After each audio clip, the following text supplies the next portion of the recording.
Alors, pour les assureurs, les courtiers et leurs clients, c'est d'abord un formidable travail de plume, car la numérotation des articles a été considérablement modifiée par cette réforme, et ainsi par exemple tout un symbole, l'article 1382, qui est connu de tous les juristes depuis 2 siècles, devient l'article 1240.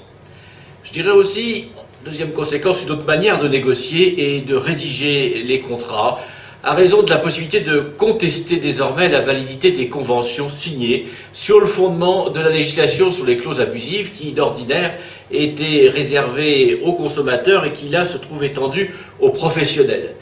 Et ce, dès lors qu'elles comporteront des conditions générales, ce qui est au principe le cas de presque tous les contrats. Et donc, plus généralement, il résulte de tout ça un affaiblissement de la sécurité juridique à raison d'un renvoi de plus en plus fréquent à l'appréciation du juge. Alors malheureusement oui, je le crains, Portalis, le célèbre juriste, l'a dit avant moi il y a 2 siècles, un code, quelque complet qu'il puisse paraître, n'est pas plutôt achevé que 1000 questions inattendues viennent s'offrir aux magistrats. En l'espèce,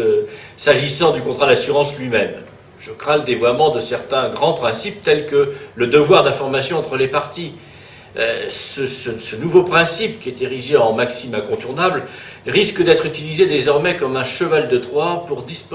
déstabiliser les dispositions particulières du Code des assurances, très protectrices des assurés, en matière de déclaration du risque à l'assureur.